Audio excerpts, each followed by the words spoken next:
예, 여러분 안녕하세요. 전기를 설명해주는 남자 전설남 임정빈입니다. 저희가 첫날 어떠한 주제를 가지고서 말씀을 드릴까? 자, 이거 생각했다가 첫날 주제를 전기에 대한 기본적인 거. 그래서 첫날 주제가 뭐냐면 전기란 무엇인가? 이걸 좀 간단하게 얘기를 드리려고 합니다. 흔히 말하는 썰을 풀려고 이렇게 가지고 왔습니다. 자, 전기란 무엇이냐? 자, 전기라는 거는 어떻게 보면은 저희의 그 빛으로부터 시작을 합니다. 흔히 말하는 저희 에디슨 있죠? 에디슨 전구로부터 인류가 전기의 혜택을 받기 시작해요. 그 전서부터도 전기에 대한 내용들은 굉장히 많았답니다. 근데 전기를 인류의 가장 큰 보배로 만들게 된 사람이 바로 에디슨이고요. 이 에디슨이 전구라고 하는 이러한 빛 에너지를 가지고서 전기를 처음 소개를 하면서 급격하게 발전하기 시작합니다. 자, 그러다 보니까 이제 오늘날의 문명은 이거 우리나라 굉장히 유명한 빌딩이죠. 이렇게 굉장히 많은 전기의 혜택을 받게 됐고요. 이제 앞으로 미래의 전기는 이런 식으로 전기차 있죠? 전기차의 혜택도 보게 되어 있습니다. 이 전기차는 지금서부터 이제 좀 보편화되기 시작하는데 앞으로 이 전기차가 주력인 차종이 될 겁니다. 저는 그렇게 생각을 하고 있어요. 자, 그러면 전기라는 건 어떻게 해서 나온 것인가 라는 거죠. 자, 전기라는 거는 원래는 이제 호박이라고 하는 자성을 띠는 물질로부터 유래가 됩니다. 그러다가 그러한 자성을 띠는 물질들을 가지고 놀다 보니까 그 둘 사이에서 어떠한 현상들이 발생되고 그러한 현상들이 자연 현상에서 어떠한 이온화적 특성을 갖는다라는 사실을 알게 됩니다. 그래서 물질을 쪼갤 수 있는 최소의 밀입자까지 들어가기 시작을 해요. 이 전기라는 걸 알아내기 위해서. 그게 바로 뭐냐면 원자가 됩니다. 자, 원자로부터 이제 시작을 하죠. 그럼 이 원자의 정의는 쪼갤 수 있는 아주 작은 밀입자입니다. 무슨 뜻이냐면 요게 플라스틱이라고 할게요. 자, 요 플라스틱을 가루를 내면 뭐가 됩니까? 플라스틱이죠. 또 가루를 내면 고운 플라스틱, 또 가루를 내면 더 고운 플라스틱, 이런 식으로 가루를 내요. 그래서 마지막에 요 아주 작은 알갱이가 됐을 때 요거를 반으로 쪼갰어. 그랬더니 이거는 뭐야? 다른 물질이 됐어. 그러면 그걸 다시 붙여. 요걸 원자라고 합니다. 그럼 원자의 정의는 뭐냐면 쪼갤 수 있는 가장 작은 밀입자이지만 그 밀입자는 결국에는 뭐가 된다? 그 물질의 본질을 해치지 말아야 된다라는 거죠.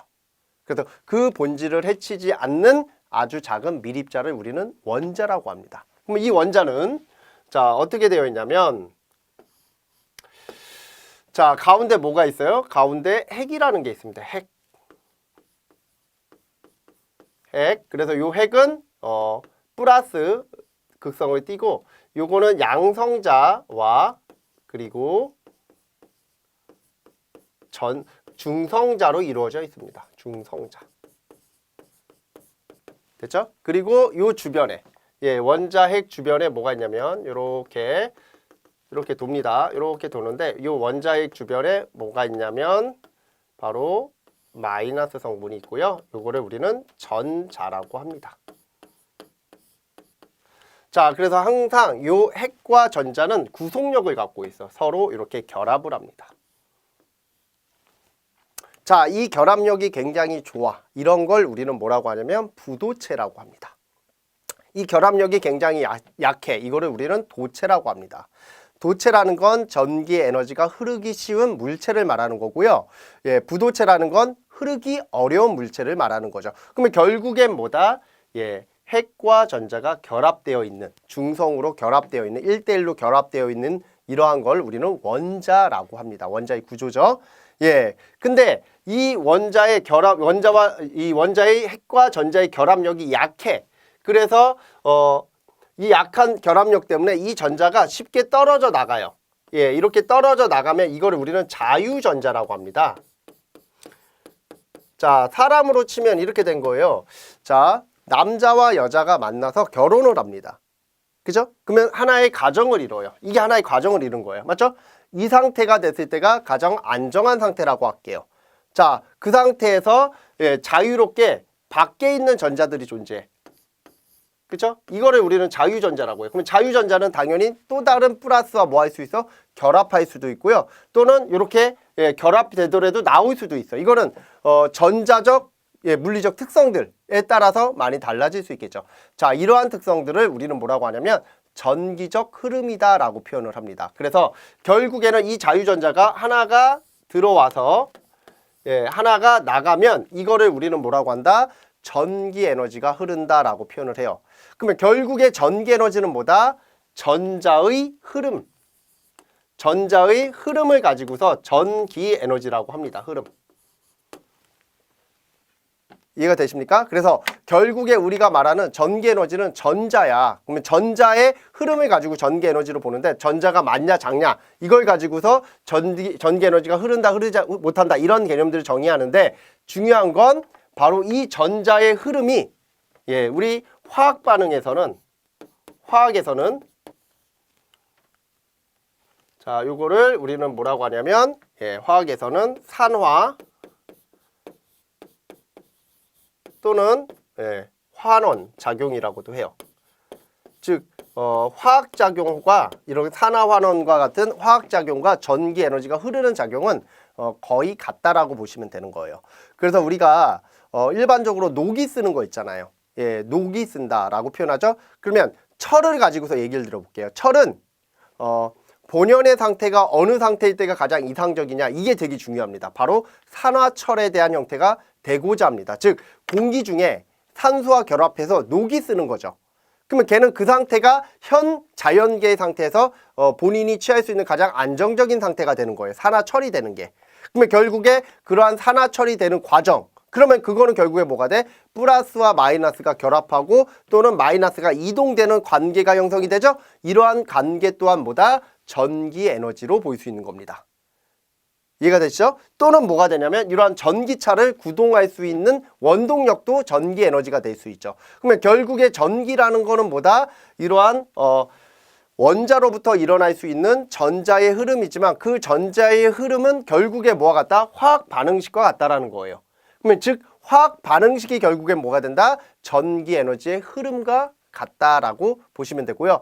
이런 산화환원이 또 급격하게 일어나면 그게 결국엔 뭐가 된다? 불이 나는 원리하고도 같습니다. 우리 불이 난다라는 거 연소가 된다라고 하죠. 그런 원리하고도 같다라는 거. 그러면 결국에 우리가 배우고 있는 전기라는 개념은 우리가 알고 있는 불과 이러한 화학 반응과 별반 차이가 없는 개념일 수도 있다라는 거죠.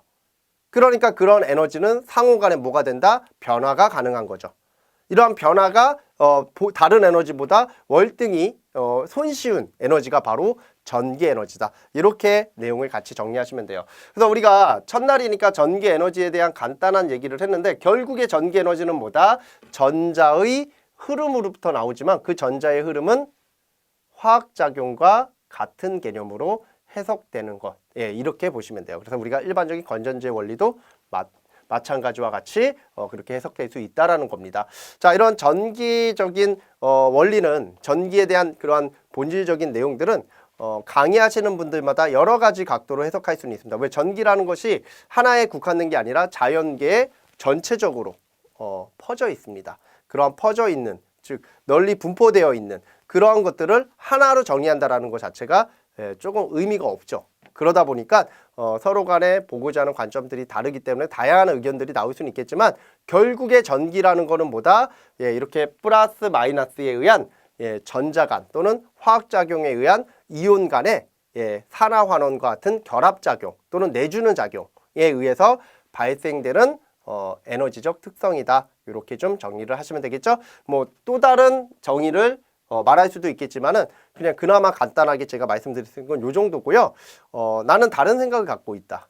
이런 분들은 또 그런 부분들을 가지고서 다시 한번 생각을 해보시면 되겠죠. 저희의 수업은 꼭 이게 답이다 이런 거보다는 이러한 내용으로 전기를 이해하시면 좀 더 쉽지 않겠냐라는 개념으로 해석을 해드리는 그러한 자리입니다. 그래서 전기를 설명해 주는 자리이지 전기에 대한 정확한 답을 내는 그런 자리는 아닙니다. 그래서 그렇게 정리를 하시면 도움이 되겠죠. 그래서 여기까지가 전기에 대한 기본적인 설명이고요. 다음 시간에는 또 다른 내용을 가지고서 간단하게 설명을 드리도록 하겠습니다.